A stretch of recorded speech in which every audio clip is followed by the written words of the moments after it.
Assalamualaikum warahmatullahi wabarakatuh. Alhamdulillahirabbil alamin wassalatu wassalamu ala asyrafil anbiya'i wal mursalin nabiyyina Muhammadin wa ala alihi wa sahbihi ajma'in, amma ba'd. Kaum muslimin dan muslimat, para pendengar dan para pemirsa sekalian yang dimuliakan oleh Allah Subhanahu wa taala. Alhamdulillah, puji dan syukur kita panjatkan kehadirat Allah tabaraka wa taala yang telah melimpahkan nikmat, karunia, taufik dan hidayahnya kepada kita semua. Salawat dan salam semoga senantiasa tercurah kepada Nabi dan Rasul kita, imam dan panutan kita, Nabi Muhammad sallallahu alaihi wasallam, serta keluarga beliau, para sahabat, dan orang-orang yang mengikuti ajaran beliau, menghidupkan sunnah-sunnah beliau hingga hari kiamat. Kaum muslimin dan muslimat, bapak-bapak, ibu-ibu, para santriwan dan santriwati Ma'had Al-Furqan yang dimuliakan Allah Subhanahu wa taala, kita akan melanjutkan pada pagi hari ini kajian kita bersama kitab Birrul Walidain, kitab tentang berbakti kepada kedua orang tua, karya Syekh Sa'id Al-Qahtani hafizahullahu ta'ala. Kita sudah sampai pada ucapan beliau, wa amarahullahu azza wa jalla an yatawadha' lahuma wa yakhfad lahuma janahadzul minar rahmah ihtisaban lil ajr la lil khawfi minhuma. Wa amruhu azza wa jalla wa amarahu azza wa jalla an yad'u lahuma birrahmah ahya'an wa amwatan jazaan ala tarbiyatihim wa ihsanihim. Allah Subhanahu wa taala memerintahkan anak untuk merendahkan diri, untuk bertawadhu kepada kedua orang tua. Tawadhu, rendah diri yang didasari dengan rasa kasih sayang, mengharap pahala dari Allah Subhanahu wa taala, bukan karena takut kepada kedua orang tua. Nah, inilah kaum muslimin. Jadi orang itu terkadang dari sisi kekuatan, dari sisi kemampuan, anak lebih kuat. Apalagi kalau anak itu sudah besar, orang tua sudah lemah, orang tua sudah lanjut usia, tidak bisa berbuat apa-apa. Mungkin harta juga sudah tidak memiliki, sudah tidak punya pekerjaan. Giliran anak menjadi kuat sekarang. Dia tumbuh dewasa. Dia bisa mengumpulkan harta. Mungkin dari sisi kekuatan, dari sisi tenaga yang dimiliki, anak lebih hebat, lebih kuat daripada orang tuanya. Sehingga mungkin anak tidak takut kepada kedua orang tuanya, tapi Allah Subhanahu wa taala tetap memerintahkan anak itu untuk merendahkan diri. Nah, tawadhu bukan karena takut, karena memang rata-rata anak kalau sudah besar, orang tua sudah lanjut usia, anak tidak takut, tapi tetap merendahkan diri karena sayang, kasih sayang kepada kedua orang tuanya, mengharap pahala kepada Allah Subhanahu wa taala. Meskipun Anda adalah orang yang hebat, meskipun Anda berharta, berpangkat, memiliki jabatan, dikenal di mana-mana, punya bisnis yang besar, sementara orang tua Anda adalah rakyat pinggiran yang mungkin kondisi ekonominya di bawah garis kemiskinan. Nah, rumahnya mungkin reot. Kemudian dia hanya berdagang kecil-kecilan, mengantarkan jajanan kecil ke warung-warung. Anggaplah seperti itu misalnya. Dan Anda adalah orang yang bisnis besar, pebisnis besar. Tapi ketika Anda pulang, mudik ke orang tua Anda tetaplah memposisikan diri Anda seperti posisi pembantu kepada majikannya. Iya. Walaupun seorang pejabat, walaupun seorang petinggi, walaupun presiden sekalipun, orang tuanya rakyat jelata, orang tuanya miskin, orang tuanya hanya berbisnis kecil-kecilan, dagang kecil-kecilan. Mungkin anak ini akan membantu dagangan orang tuanya. Ngantarkan jajan, ngantarkan dagangan orang tuanya ke warung-warung, meskipun dia adalah orang yang kaya, tapi itulah anak. Dia sehebat apapun, setinggi apapun jabatan dia, tetaplah dia adalah seorang anak. Di hadapan orang tuanya dia adalah anak. Dia tidak membawa status sosialnya di luar ketika dia berhadapan dengan bapaknya, seorang presiden, seorang gubernur, seorang ustadz, seorang guru besar, alim, ulama. Nah, semua orang mengenalnya. Masyhur ketika dia berhadapan dengan orang tuanya yang hanya orang rakyat pinggiran biasa, maka dia tetap memposisikan dirinya seperti posisi pembantu kepada majikannya, merendahkan diri kepada kedua orang tuanya, seolah-olah dia adalah pembantunya. Nah, itulah anak. Jangan membawa status sosial dia. Status Anda sebagai pejabat, status Anda sebagai pebisnis besar, status Anda sebagai ustadz, status Anda sebagai seorang yang alim, jangan Anda bawa ketika Anda berada di hadapan orang tua Anda. Anda posisinya, statusnya tetaplah anak, bersikap tawadhu. Karena sebagian anak tidak tahu diri. Sebagian anak tidak tahu diri. Mentang-mentang dia sudah bisa lebih kaya daripada orang tuanya. Mentang-mentang dia sudah memiliki pangkat dan jabatan tinggi, dikenal di mana-mana, sementara orang tuanya tetaplah rakyat biasa. Dia berani berlagak, dia tinggi hati, dia sombong, dia menyikapi orang tuanya seperti sikapnya seorang majikan kepada pembantunya. Tidak kaum muslimin. Anak tetaplah anak. Sampai kapanpun anak harus tawadhu. Bagaimanapun kondisi orang tuanya dan bagaimanapun kondisi anak tersebut, setinggi apapun kondisi anak tersebut dan serendah apapun kondisi orang tua, anak tetap merendah kepada kedua orang tua.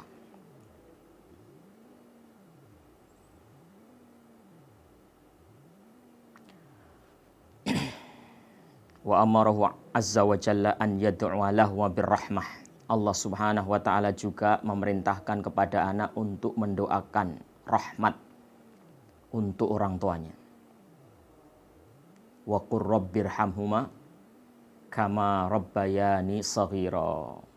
Ucapkanlah, ya Allah, sayangilah, kasihanilah kedua orang tuaku sebagaimana kedua orang tuaku merawatku, mendidikku, membesarkanku, menyayangiku di waktu aku masih kecil. Kita doakan orang tua kita dengan doa rahmat. Kita mintakan rahmat Allah supaya rahmat, kasih sayang, cinta Allah itu turun kepada kedua orang tua kita. Penjagaan Allah turun kepada kedua orang tua kita. Ahya'an wa amwatan. Baik orang tua itu dalam keadaan masih hidup maupun sudah meninggal dunia. Kita doakan. Ketika hidup kita doakan supaya dijaga oleh Allah, diberikan kesehatan, diberi panjang umur dalam kebaikan. Panjang umur dalam amal soleh. Seandainya sudah meninggal dunia, maka kita juga doakan rahmat. Semoga Allah ampuni dosanya. Allah luaskan kuburnya. Allah jadikan kuburnya sebagai taman-taman surga. Jazaan ala tarbiyatihim wa ihsanihim. Sebagai bentuk balasan atas tarbiyah, pendidikan, perawatan, penjagaan yang dilakukan oleh orang tua kita ketika kita dulu masih kecil. Selama ini orang tua yang membesarkan kita, menafkahi kita, mengurusi semua urusan-urusan kita. Nah, tulus, ikhlas, senang hati orang tua itu melayani kita. Meskipun orang tua itu mungkin dalam kondisi yang susah, tapi dia selalu mengedepankan anaknya. Mungkin orang tua itu rela tidak tidur, asalkan anaknya bisa tidur. Mungkin orang tua itu rela lapar, asalkan anaknya kenyang.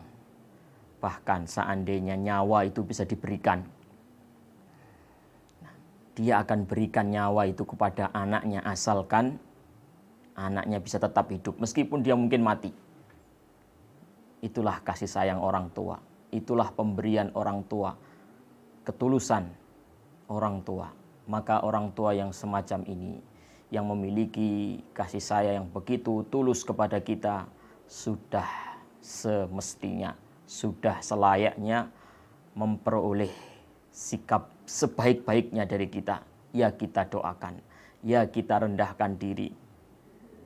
Kita tidak membantah, kita tidak mengucapkan kata-kata yang kasar kepadanya.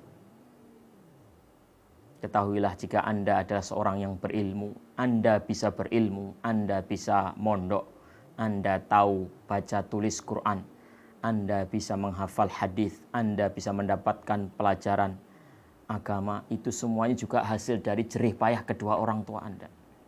Orang tua Anda banting tulang, peras keringat, bahkan bisa jadi bukan hanya keringat, air mata pun bercucuran untuk membiayai Anda. Untuk membiayai Anda. Sehingga Anda bisa memperoleh ilmu yang bermanfaat.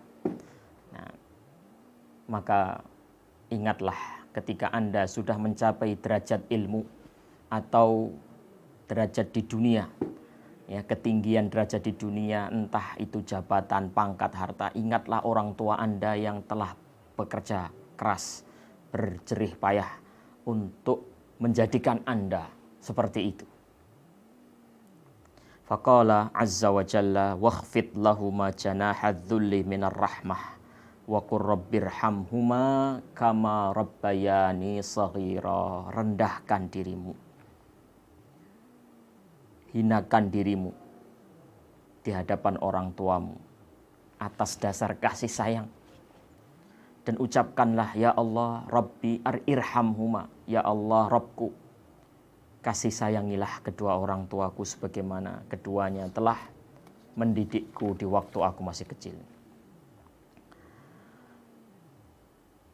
Baik, kemudian yang ketujuh kaum muslimin dan muslimat. Yang ketujuh, keutamaan atau pentingnya birrul walidain.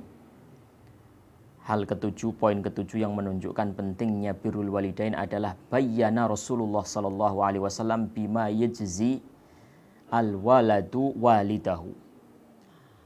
Rasulullah jelaskan tentang apa yang bisa dilakukan oleh anak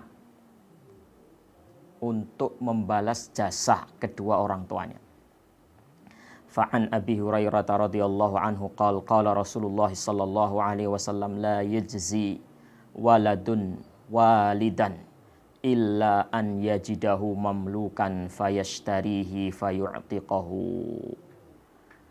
Rasulullah sallallahu alaihi wasallam bersabda, anak tidak bisa membalas jasa bapaknya. Ingat, sekali lagi ucapan Rasulullah sallallahu alaihi wasallam, la yajzi waladun walidan. Anak itu tidak bisa membalas jasa bapaknya, jasa orang tuanya, kecuali kalau si anak itu menjumpai bapaknya berstatus budak, kemudian dia beli, kemudian dia bebaskan. Jadi Anda seandainya memberi harta kepada bapak Anda, atau Anda korbankan waktu dan tenaga, Anda tinggalkan pekerjaan Anda untuk merawat orang tua Anda yang sakit misalnya. Walaupun sudah seperti itu belum bisa membalas jasa orang tua. Anda punya pekerjaan, Anda tinggal. Anda punya kesibukan banyak. Anda memiliki bisnis yang besar. Anda tinggal semuanya itu. Bahkan anak istri Anda tinggalkan untuk sementara waktu. Anda pulang kampung, fokus merawat bapak ibu yang sudah lanjut usia, yang kesehatannya menurun. Anda tinggalkan semuanya, seandainya seperti itu belum bisa sebanding dengan jasa orang tua kepada kita. Kata Rasulullah, kecuali kalau anak itu menjumpai bapaknya dalam keadaan berstatus budak. Kemudian dia beli, kemudian dia bebaskan.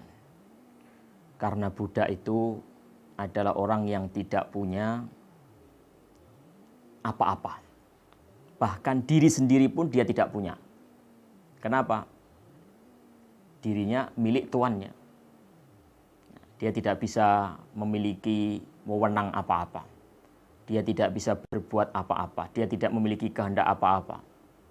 Dia hanya ikut saja tuannya. Ikut kepada tuannya. Tuannya memerintah apa, dia lakukan.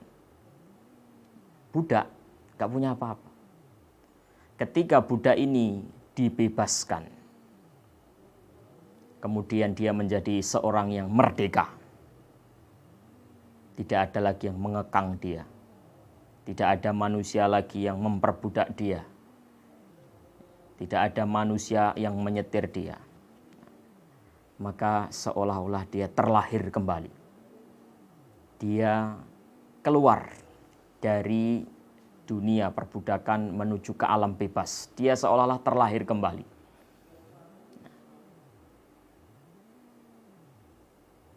Sama seperti kita ketika lahir dari kandungan orang tua kita, dari perut ibu kita. Hadis riwayat Muslim. Wa an Abi Bardah annahu syahida Ibnu Umar radhiyallahu taala anhuma wa rajulun yamaniyun yatufu bil bait hamala ummahu wara'a dhahrihi. Ibnu Umar bercerita bahwasanya ada seorang laki-laki dari Yaman bertawaf mengelilingi Ka'bah.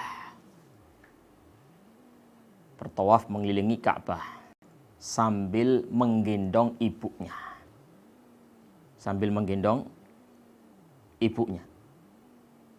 Anda saksikan, Anda bayangkan zaman dulu ya, tidak ada kursi roda ya, seperti sekarang ya.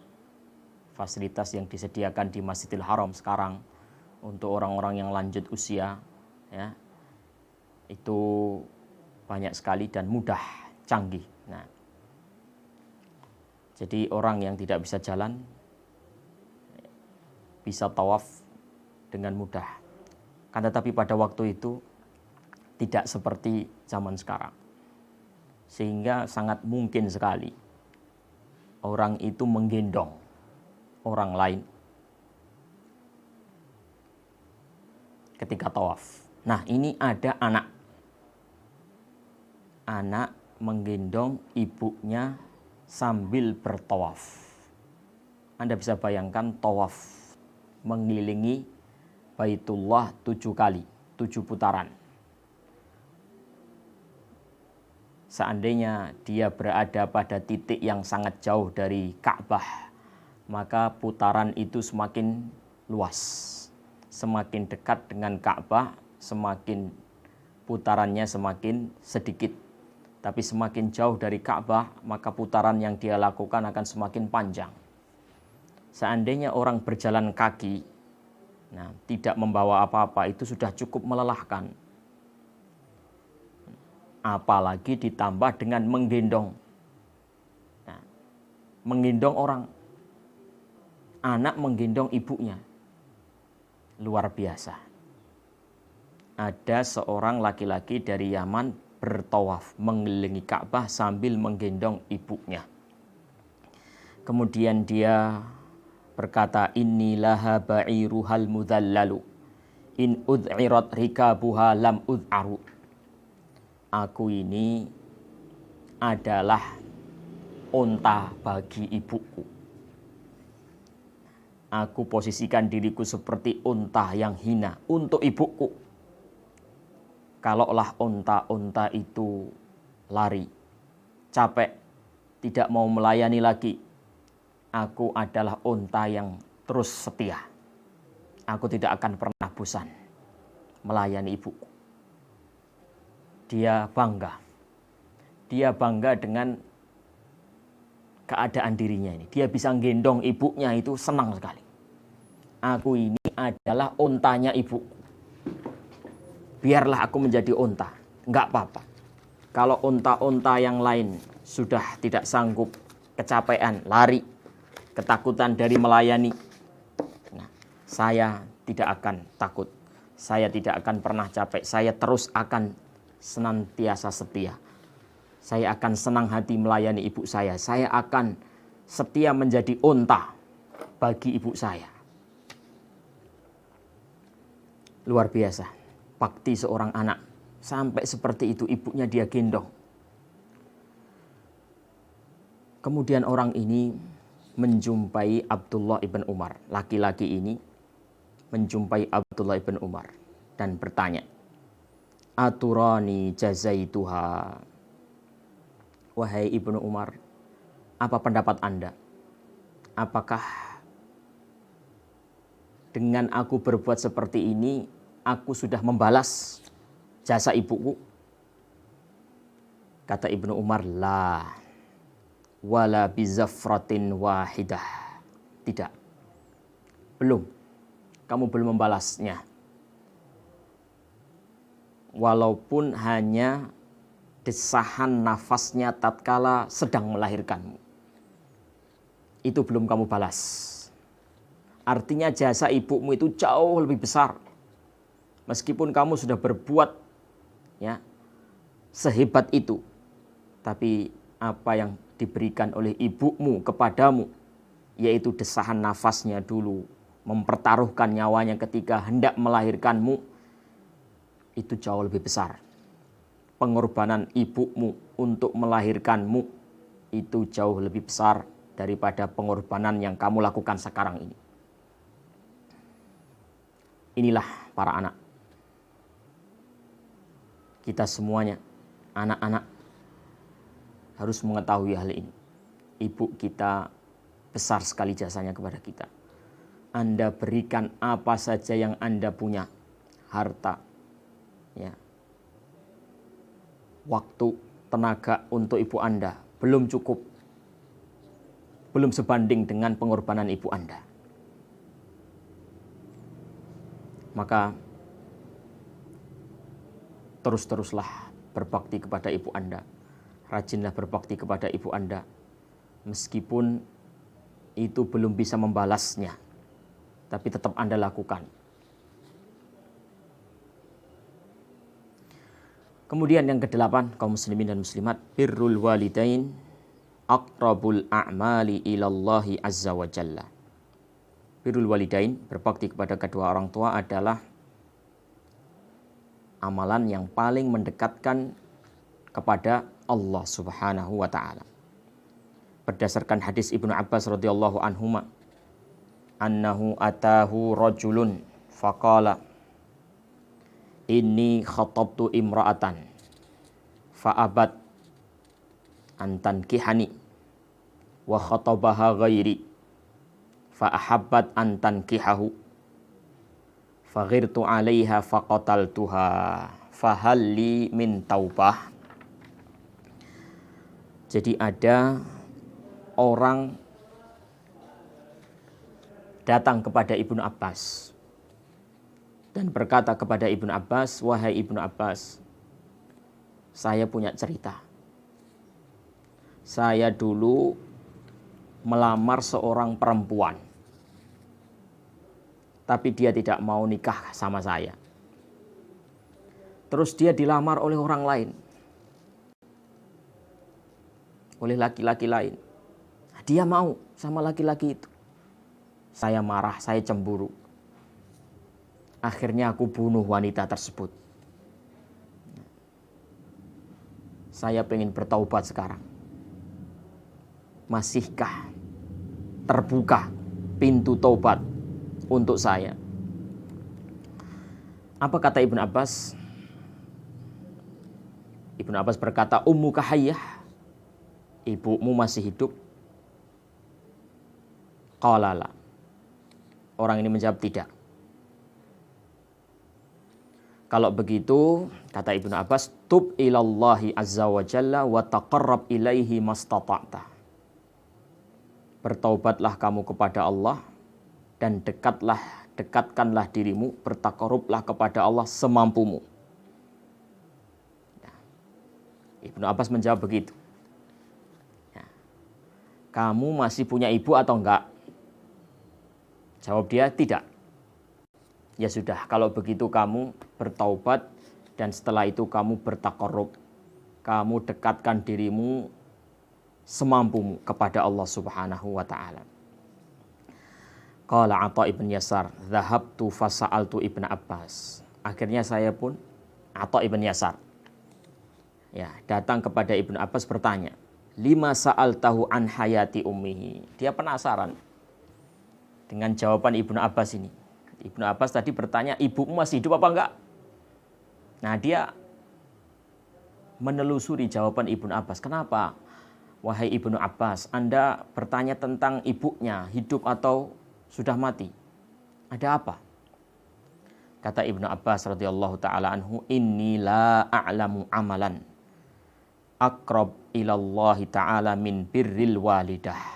Karena aku tidak mengetahui amalan yang lebih mendekatkan kepada Allah Subhanahu wa taala melebihi berbakti kepada ibu, birrul walidain.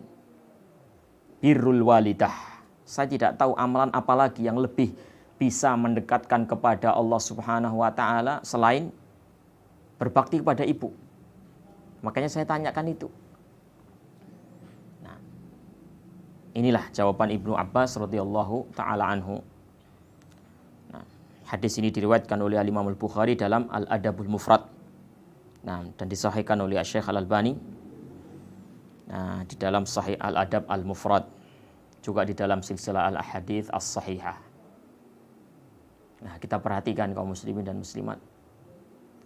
Begitu ada orang berbuat dosa besar, ingin taubat, Ibnu Abbas langsung bertanya tentang ibu masih hidup atau enggak?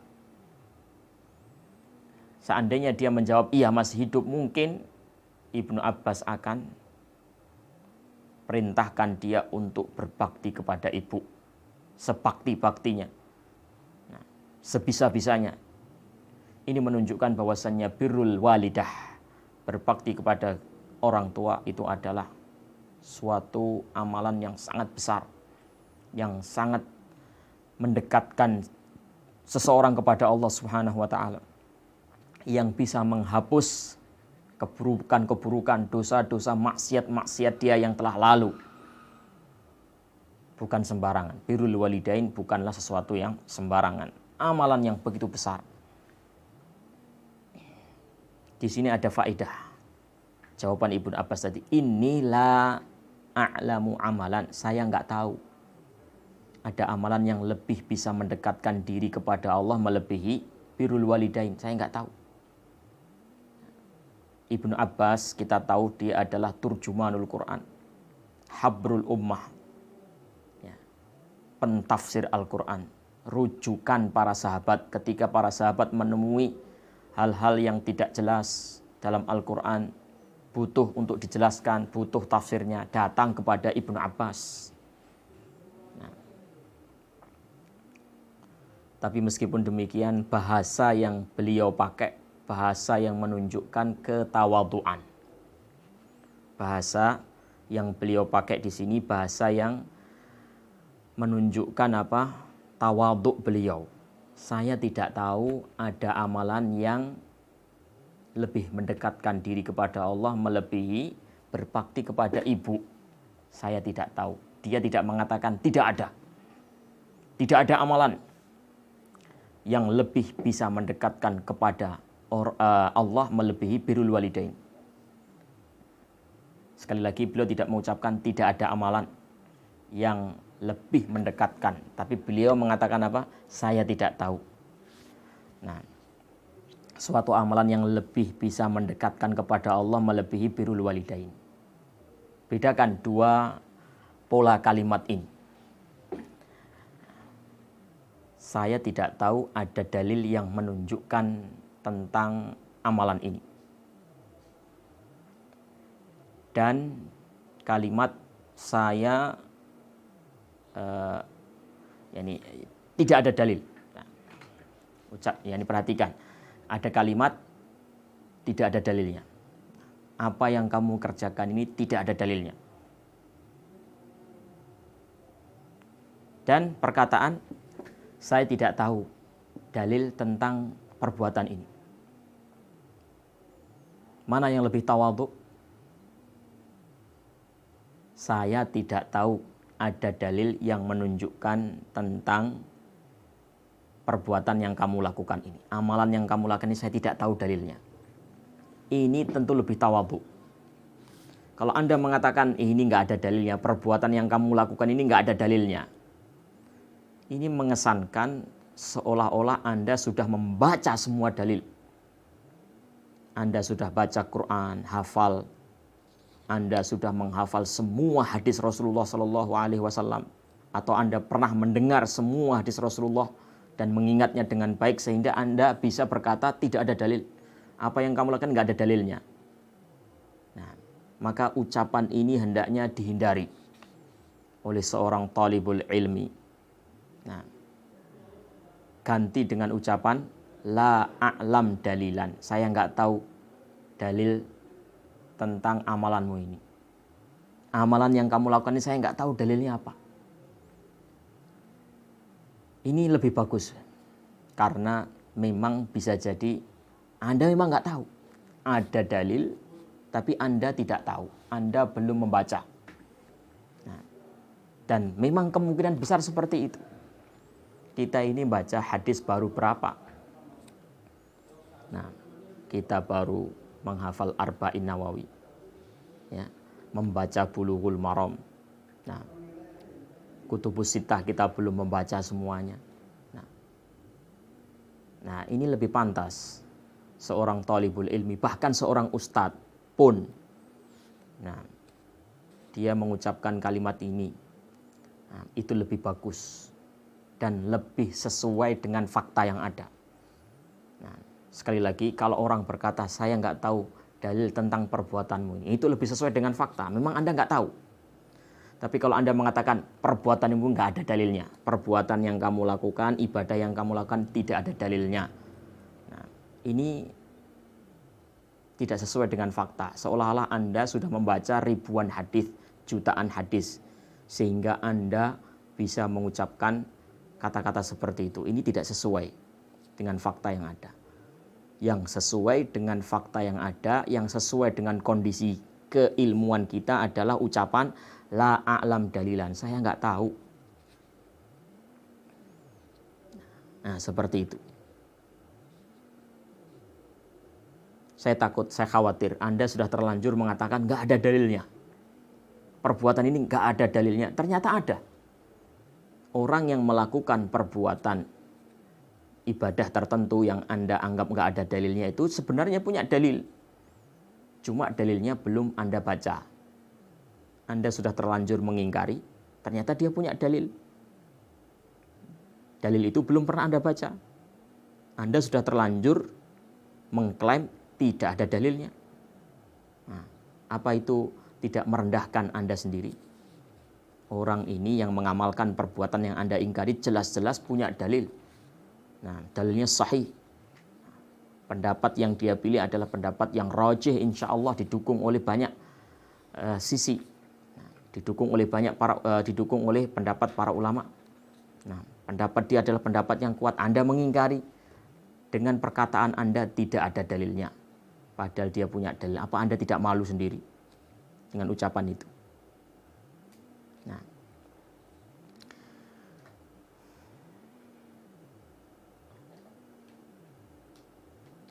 Baik, yang ke-9 sekarang.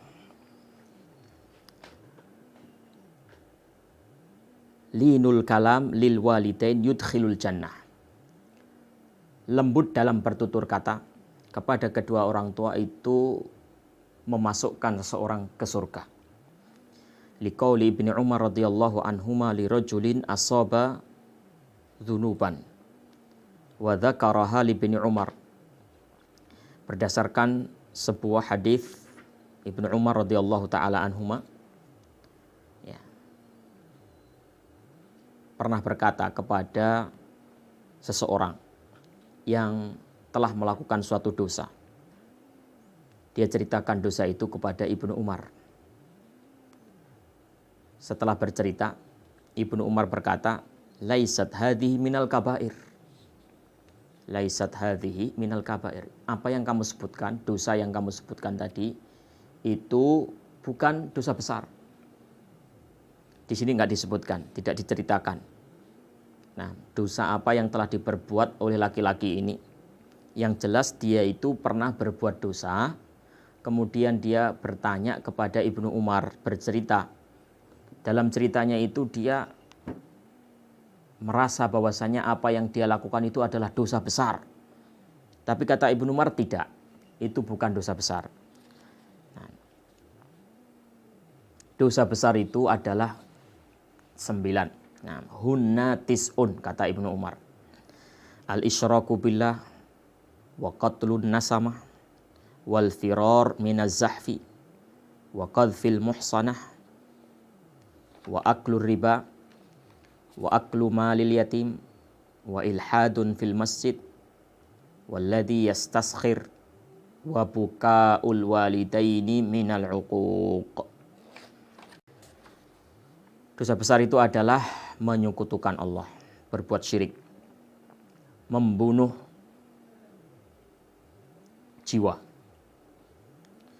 firar minaz zahfi, lari dari medan perang, wa qadhful muhsanah, menuduh zina. Nah, menuduh wanita baik-baik dengan tuduhan zina, memakan harta riba, wa aklu malil yatim, memakan hartanya anak yatim, wa ilhadun fil masjid, berbuat penyimpangan, mukhalafah syar'iyah di dalam masjid, walladhi yastaskhir, dan orang yang merendahkan orang lain, menghina, meremehkan, merendahkan orang lain, wa bukail walidain minal uquq, dan membuat orang tua menangis, itu adalah termasuk durhaka. Intisari atau titik penekanan dari hadis ini yang sesuai dengan bab yang sedang kita bicarakan adalah bagian yang terakhir. Wa bukaul walidain minal uquq, membuat orang tua itu menangis, itu adalah termasuk durhaka. Yang dimaksud menangis di sini adalah membuat hati orang tua kita itu sedih, duka. Nah, tidak puas, tidak senang dengan kita. Mungkin karena kita susah diatur. Mungkin karena kita ini tidak ingat kepada kedua orang tua, cuek, acuh tak acuh kepada kedua orang tua. Orang tua membutuhkan kita. Nah, tapi kita tidak mau mengulurkan tangan kita untuk membantunya. Atau perbuatan dan sikap apa saja. Sikap atau perbuatan apa saja yang membuat orang tua itu bersedih punya kita, punya anak kita. Mengecewakan orang tua sampai orang tua menangis. Orang tua menangis karena sikap kita. Tingkah pola kita, sepak terjang kita membuat orang tua itu kecewa dan menangis. Itu adalah bagian dari uquq, durhaka kepada kedua orang tua.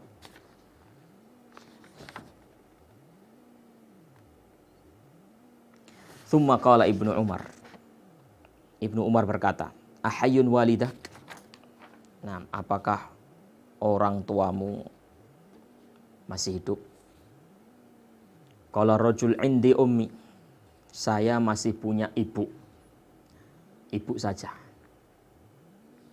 Qala Ibnu Umar, "Fa wallahi law alantalaha kalama wa at'amtaha at-ta'ama latadkhulannal jannah majtanabtal kabair."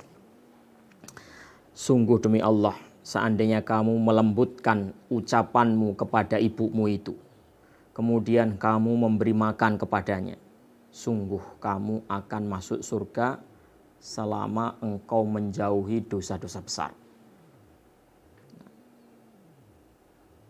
Seandainya kamu melembutkan tutur katamu kepada ibumu, kamu beri makan ibumu, sungguh kamu akan masuk surga selagi engkau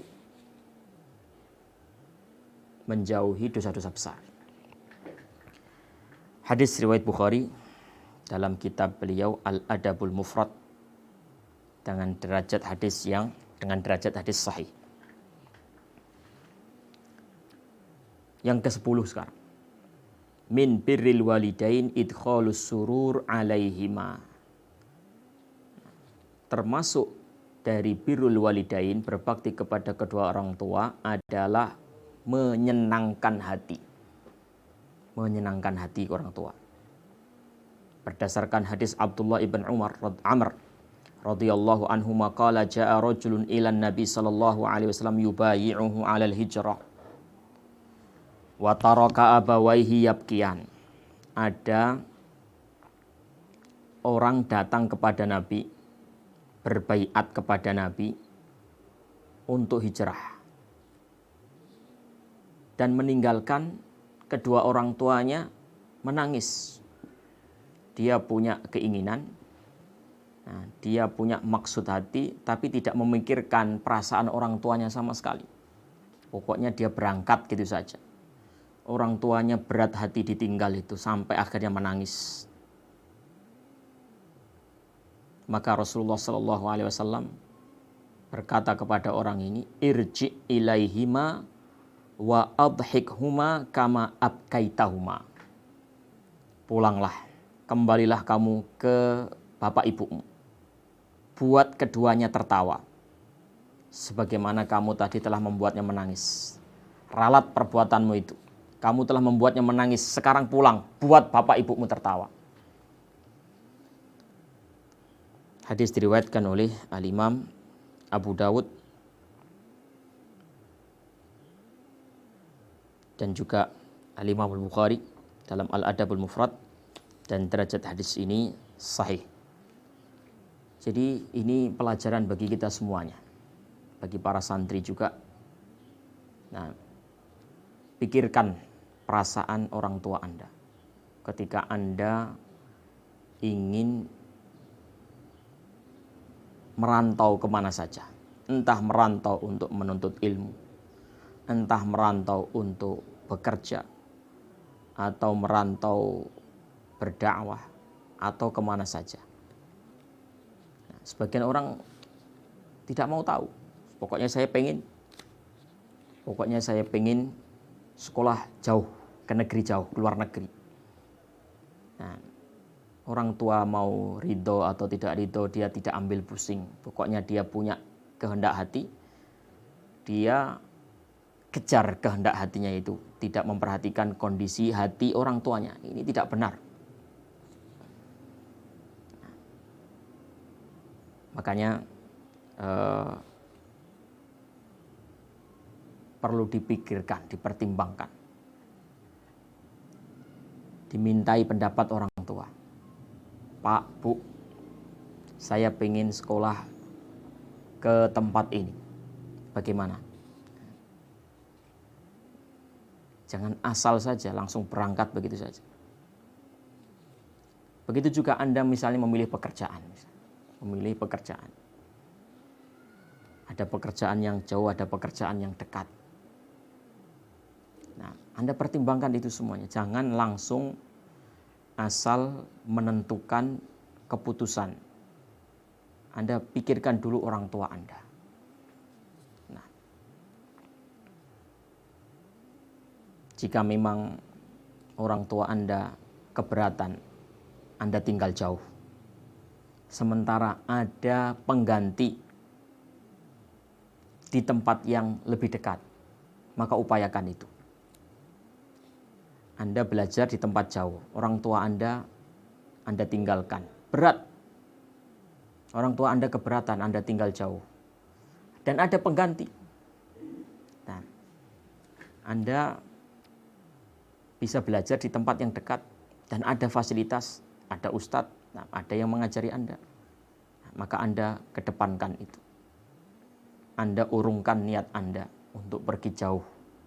Nah, demi untuk mengumpulkan dua kebaikan, yaitu apa? Bisa tetap menuntut ilmu dan bisa tetap merawat orang tua. Nah, ini salah satu faidah dari hadis ini. Makanya ini kalau ada santri ya yang minta izin ya, berhenti sekolah, dan salah satu pertimbangannya atau pertimbangan terbesarnya adalah urusan orang tua, maka saya secara pribadi sudah nggak usah pikir panjang. Kalau memang dia di sana, di tempatnya sana, dia tetap bisa menuntut ilmu, nah, maka saya persilahkan santri tersebut untuk pulang supaya dia bisa bakti kepada bapak ibunya, daripada dia jauh di sini sementara orang tuanya di luar pulau, nah, menjalani hidupnya dengan berat, nah, maka dia pulang. Nah, ini tentunya setelah melihat pertimbangan-pertimbangan yang lain. Nah, taib. Jadi sekali lagi, orang tua harus dipikirkan. Ketika Anda mau merantau, atau mau menuntut ilmu, atau mau bekerja, atau merantau dalam keperluan apa saja, minta izin kepada kedua orang tua.